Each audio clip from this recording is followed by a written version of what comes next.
jadda kore munye alaki sentige alaki bolotige jadda kore wode alqatu ne nanko nanini akan ka famu hari mogo min ye mogo nyuma ye awunna nanini kore ka kuma jugu fo mogo yin ko kuma jugu ka kuma jugu fo mogo ye ani bo mogo jahilu ni mogo tobe nanini bile munu fo abe faamu an kanto olu mango abe faamu ni mogo ye hakilima ye n'u y'a bakari kan nanini fo ate faamu ka fo mogo be nanini bile munu fo ɲɔgɔn ye hara an yɛrɛ ni ɲɔgɔn cɛ mogo adabulen t'o kɛ hakilima ɲuman t'o kɛ mogo adabulen t'o ko nanini sugu kɛ mogo minnu ma mara de marabali minnu ka saame ka dogo ka maloya ka dogo olu de b'o kɛ mogo ɲuman tɛ olu kɛ donc o tɛ miiriya ka taa bakari ninnu ka naniniw ma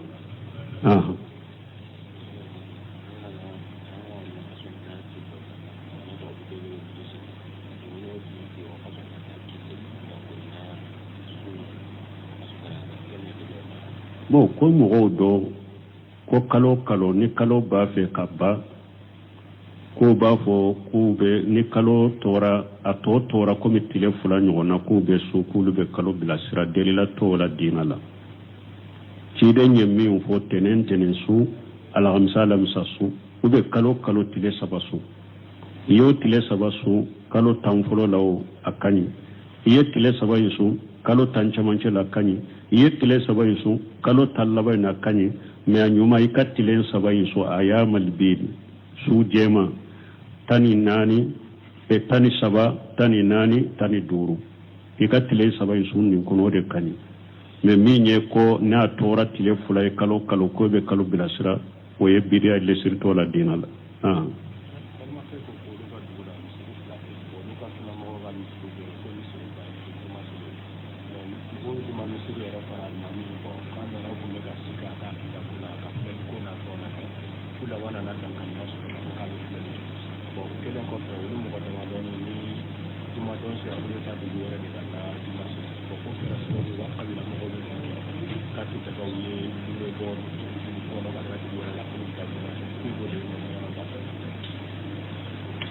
bon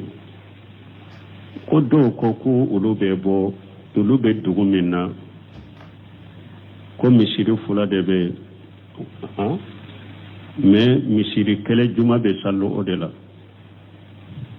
bon o juma alimami a sika tun bɛ olu la ko a bɛ filɛli kɛ ko o kɔfɛ olu nana dankaniya sɔrɔ o yɛrɛ de ko a bɛ filɛli kɛ o ko o la olu bɛ taa olu mɔgɔ damadɔ u tɛ sali la ko fɔ juma dɔ u bɛ taa dugu wɛrɛ de la ko u ka kabila mɔgɔw y'u kɛlɛ o la u b'a kɛ cogo di bon n'a y'a sɔrɔ ni dankaniya jɛlen sɔrɔla u bolo sika ni tugumali tɛ a dankana jɛlen de sɔrɔla u bolo ko a bɛ filɛli kɛ sira fɔlɔ a b'a kɔnɔnandiya k'a ye aw mɔgɔ damadɔ a bɛ fara ɲɔgɔn kan ka taa fɛ n'a bɛ se ka bilasira ni kɔnɔnandiya bɛ k'a ye a bɛ kɔnɔnandiya k'a ye fɔlɔ k'a bilasira a bɛ filɛli min na ani alimamiya tɛ taa ni delilaw b'aw bolo kuranna ni sunna ni dɔnnikɛba ɲumanw ka kuma la a bɛ delilaw yira la ni majigin ani kodɔn ani kumacogo ɲuman ye alhamdulillah ni a sagira a kɔ a y'a bila alhamdulillah bɛ salla ko mais ni aw ka kɔnɔndiya kɔfɛ delilaw yirala la ni majigin ni hikima ye ani nɔgɔya ye ani kodɔn ye a y'a ka jija bɛɛ kɛ ka delilaw yira la a yɛrɛ y'a dɔn ni sabatilen a dankaniya b'aw bolo a taara fɛ aw dɛsɛra la pewu ou bien aw tɛ se ka fɔ a ye yɛrɛ pewu o balawu bɛ bonya o fitina bɛ bonya o la de a ka sali bɛ a tɛ sali la kɔfɛ ka taa sali dugu wɛrɛ la o dugu in a bɛ lajɛ la n'a y'a sɔrɔ aw bɛ taa sali dugu min na ni mɔgɔ dɔ jɔra o dugu ka juma kan ka sali wɛrɛ min kan bɛ camancɛ la ni kɔrɔ t'a bolo a kan tɛ sanfɛ kojugu a kan majigilen to min kan bɛ camancɛ la n'a a jɔra dugu in ka juma kan ka juma wɛrɛ aw b'a ka dugu n'a b'a mɛn wala ni almami taw bolo nin dugu kono ni min ka salli ka kene a wajibilen ba ko beta salli o dugula na bay aka salli wala kamen ni mikrote a salli be wajibi aka o de la kata salli o dugula mais na ya suru o sugute dugu min do awna kajja ni mogo min jora aka ka welelika aw be yoro min atame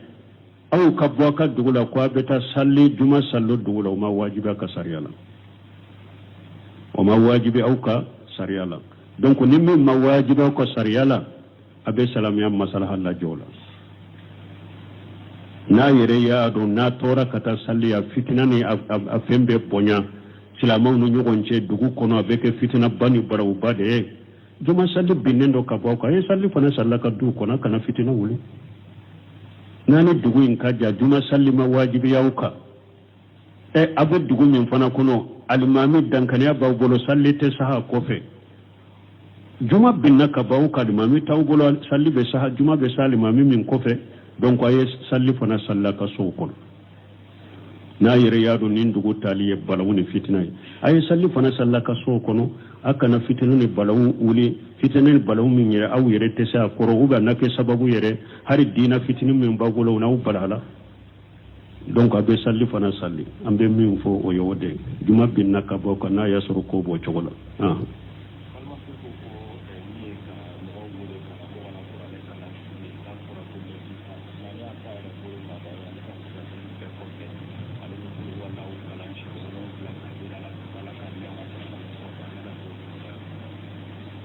bon comme mogo do kanyinen kali ko minye ikasu ka qur'ana jigaye pura baraji ka shama ka qur'ana kala ka nganya baraji ka shama ko ye bidiya ko menni ale yere iko na ya ka sali de ko ko ka farda sallu ko fe ko ale be qul wallahu sinya joli sinya wolon fula ko ale bo kala farda ko fe puro abaraji kase kangana baraji kase akasuma ko obe chogodi bidia joli de be bolonena bidia folo farda ko fe kabili yere ka ko be qulu huwa allah ahadu kalawiye bidia ibolo farda ko fe jikiru de be woni qulu wallahu kalani ni ciden ko farda ko fe ayatul kursi ne ya kala ye qulu wallahu kala ka qulu auzu bi rabbil falaq ka qulu auzu bi rabbin nas kala foy tini arjanna ce ni sayate fonniya kalani o sunnay abe farda ko fi ajikaru de la farda ko fi jikru de be fa idha khadaytum salata fadhkurullaha qiyaman wa qu'udan wa ala junubikum har ala yere farda ko fi jikru de fo ala kunna ka sallu timira ka sallu dafara ay ala ko suma ajolendo ala ay ala ko suma o sigilendo ay ala ko suma qiyaman qu'udan wa ala junubikum adalendo akala ko suma jikiru de be ajikaru wala kosuma de be farda kofe ciden fana farda kofe yemmin fa ya jikaru de be kato yelema koybe kul wala sinya wolon fula kala ni bidiya yi bolo folo ni folo bidiya fula na yi bolo kul huwa allah kala limin fula ni ka hakke sigi yere sinya wolon fula farda kofe o ye bidiya yi bolo bidiya sabana ka kulu wallahu kala ni hakili naye kanganya kwa baraji kasika suma bidiado bidia sabana hidan ko mane amila amala laysa alayhi amruna fa huwa raddu akoni mugo ye barake ale cide mi nyamara ni bara mi ka bara sagilen bima sarata la baraji tala nafatala awai be min kete nafasi de tala a baraji te sika suma te ka suna fa ebe junubu yere de surala parce que bidia keliye junubu de man ahdatha fi amrina haja ma laysa min fa huwa raddu ciiden ko ni mo yel ko kurado nin dinala ala mi nyamra na ciide mi nyamra ikabara bi sagima donc nin toye ni bidia de bidia saba de fuli kanina e pe anafasite su kate sika se suma e wa ebe junubu de sura la fana ciide nye min fuye do ki ka suye ciiden ko jama taybun adama in qata amanu illa min salas sadaqatun jariya aw ilmu yuntafau bihi aw waladu salu yadu lahu ciden ko ne hada maden sarai kabbara bettigira jiyan ko ne kabbara be jora o bara saba iye sadaqati munun ke nu kabbaraji be boli inna fanu kabbaraji be boli ko fe o baraji be simal la garo ube doni nafama ni mogo lakala wala e fatulen ko fe ka kitabu wallahi lembe donc ye mogo munu la famu dina lo be ka barake ni ka doni o barji be sima ube ciden ko ni de nyuma to na be do ke ciden be qur'ana do abe qur'ana fa samanta do abe qur'ana kalam fuye ciden ko ka do wiki ka suye de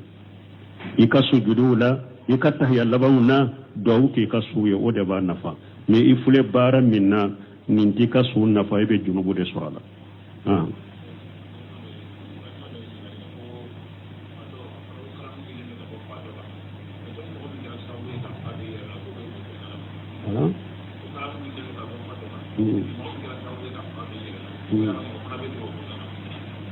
bon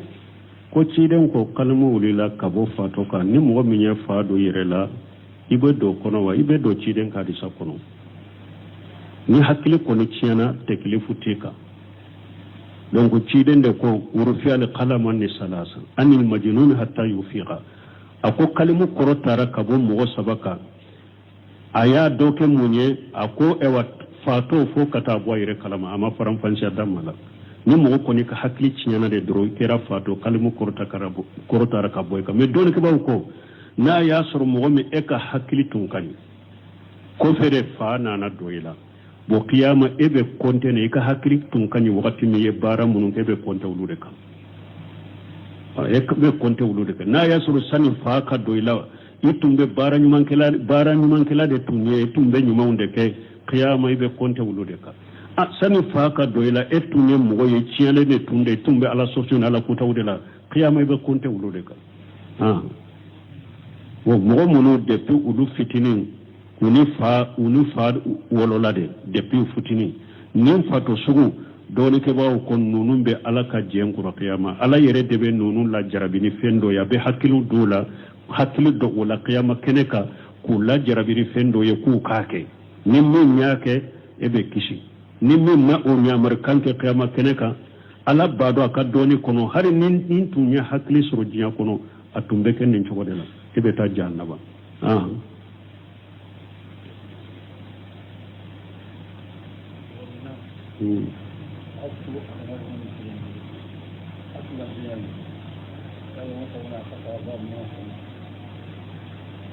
ko dolomina ko wakati na be do misiri kono sule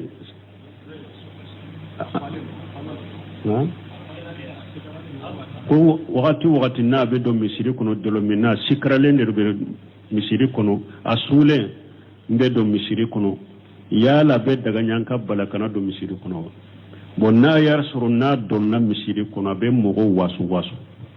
mogo be salli la be kuma ube abe mogo toro ube abe misiri dilaw nogo na be tora la se misiri ma ube abe tora la se salli bagaw mani mogo munun be misiri kono abe bali ne abali chogo ni aka woliju dobe abe foye aka amina katana yi minte ke fitina ni palawye ni aka woliju te min te wakati anana de dro mo munun be no ulu hikma ni kodon bula ubeseka mo neme ulu beseka aneme ka fere ke ka mabbo misirila min te ke kele ni fitina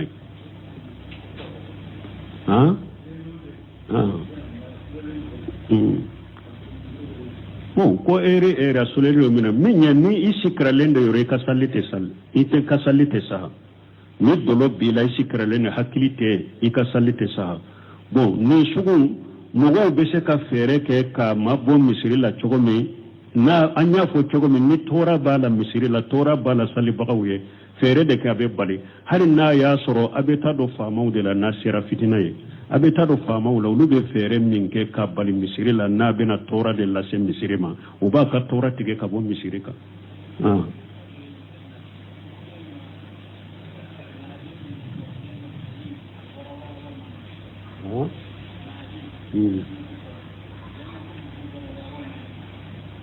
bo ko mahadi min ko fora yala bora ba uba mabbo o bena jiyan labande ci dañu mahadi min fo bena jiyan labande donc o mabbo folo o bena jiyan labande wodi yato ko sunna mago be mahadi min makono ani ahmadiya be mahadi munum makono mahadi kelewunte donc ya yira sunna mo yire kam mahadi amana abena jiyan labande doni kaba do ko isa jigi wakati de o de ba sorale fana be bo donc o de ya to doni kaba ko kabila do be dalilaw sorola ko kabila be to kabila do be wulu be situnu sani jiya ka wule kabila do be wulu be situnu to jiya wule wakati te wulu kabila foy soro dugu koloka kabila do fana be wulu be to e fo jiya wule wakati bani temimi be ulula donc minye mahdi abe bo ulude la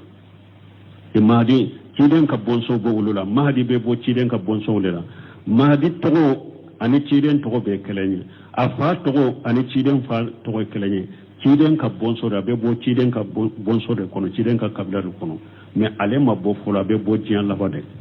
ah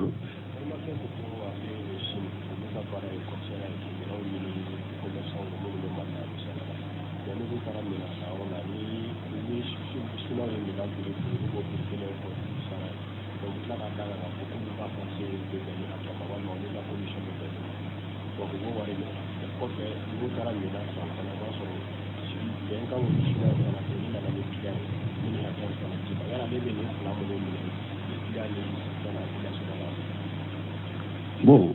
nye bani tememe min fo o fana be to jiyan kono fo jiyan laba hakili tara ale min be bo madina ka dajali kele fo dajali ba fa sinya fulana o be sinya sabana alaba ni akambe ken nege dajali be deshala o be bo bani tememe de bon mahdi o be bo ciiden ka bonsola nin kabila fula de labbe kabila munum be te jiyan kono fo jiyan laba numbula donc ni nyen kali minke ko mogo ko misali la ko mogo do ko wulu be sini ni kilaw nye minan do commande wulu bolo ku be minan pirifo kiliyai ka fo minan pirinye ninde ubo fo kiliyai bo ulu fanaka e wa passe minye ubo fo ube eko ewa mu ulu ka passe no ka commission minye uba fo kiliyanye minan kono songo ninde me aw nyere taye ninde bo ke kliam be so oma bo meno ulu tara sinawa won fe fana o iba soro ulu sinawa fana che lahiru be ni sinawa fana che ni minan sanna bula be do duma bo ni chogo ya fula bala na ya soro kliam be wori ci e made ebe tam minan sani kliam ka wori de kilan be wori ci ema ebe tam minan sani kilan ka wori ci lende donc ni e wa sinawa e min bo minan na wala kilan de tay woye parce que yem minan sana ka wori de abe ko me kera ko ma ka ci dende e tay minye o foriye o tay minye yo foya sonoma yo dima na ya ka wori de cima e ya ka wori de ta kata minan sa ni sinawa e min sage wala ale de taro mais ni yo folay fulana me kilia ena le benna pirila me e yere de beta minansa ni ka wori kila ma wori ci e ma folo de e beta minansa ni ka wori de ni e ye minan yere ki pre wakati mi de sisa donc ale fana be wori na te be minan di alema donc ni sugu ni e tara fere ke sinawa fe tara minansa fe ben kam min bino fana che minan priye ninde beba do minan priye odi ama fen faraka kilia in kama pour ka da kilia ka minan firiye ninde men ne de yen ni mbwala nyere ka wori la iye o yitai ne tara sa ni ka wori de o yitade o fana benka ye ni sina wache benkam be daga ini sina wache ale ka dogo aka wori la ka di ema pour be kiliya mun na tama o daga riye a daga ni fana kiliya fana ikafu a ne ka taye ninde a fana bo daka fan fula be nunu be na basitala mais akana sur ni kilan eteta minansa bara fo kilan de ka wori chima ebeta wori ewa ebeta minansa na le ka wori jede wala ni min sagira le tadero parce que be ikera komi wokili de ni na ikera komi chidende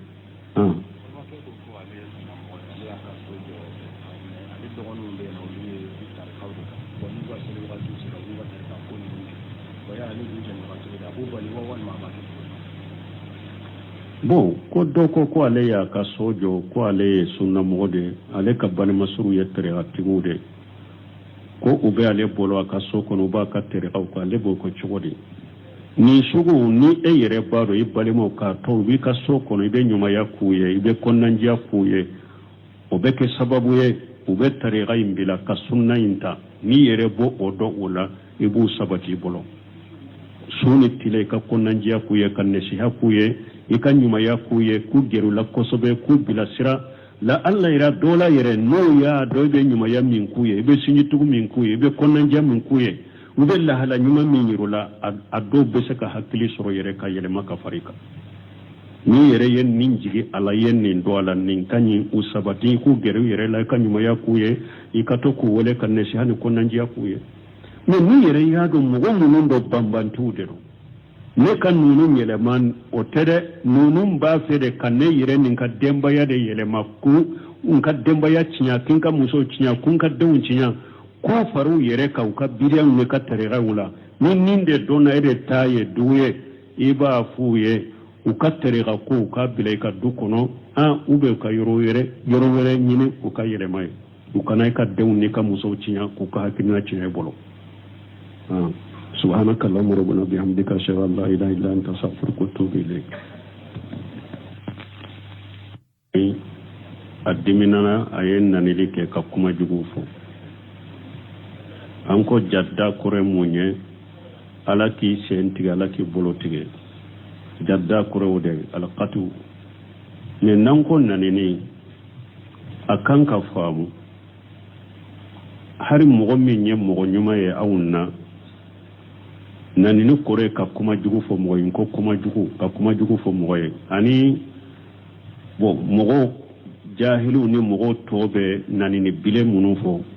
abe faamu an kanto olu mawo abe faamu ni mogo ye hakkilimay nu ya bakari kan nan nu fo ate faamu ka fo mogo be nan le bile munu fo nyogonye hara an yere ni nyogonche mo adabulen toke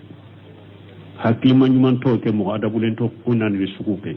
mogo munu ma marade marabali nun kam ewa same ka dogo kamalo ya ka dogo nu de boke mogo nyuma te wuluke donc o te miriya kata bakari nunu kan nan numa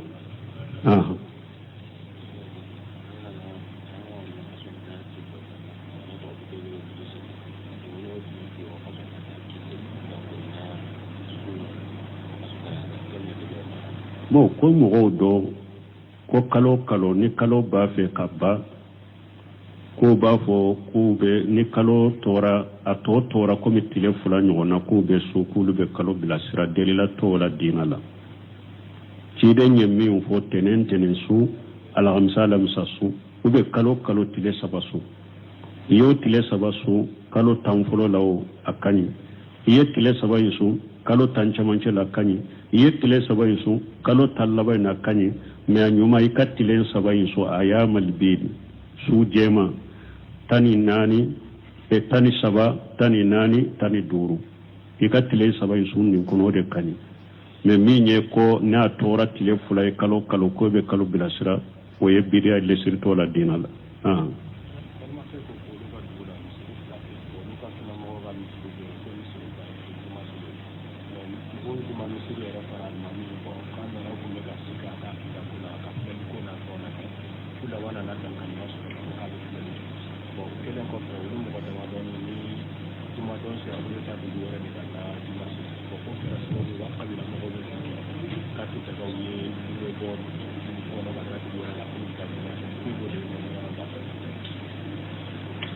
bon ko do ko ku ulube bo ulube dugu minna ko misiri fula de be mais misiri kele juma be sallo odela bo o juma alimami asika tumbe ulula ko abe fuleleke ko o kofe ulu nana dankaniya soro yere de ko abe fuleleke ko ola ulu beta ulu mogo damado ute salla ko fo juma do beta dugu were de la ko o kakabila mogo yu kele ola uba ke chogodi o na ya soro nin dankaniya jelen soro law bolo sikani tukumalite a dankana jelen di soro law bolo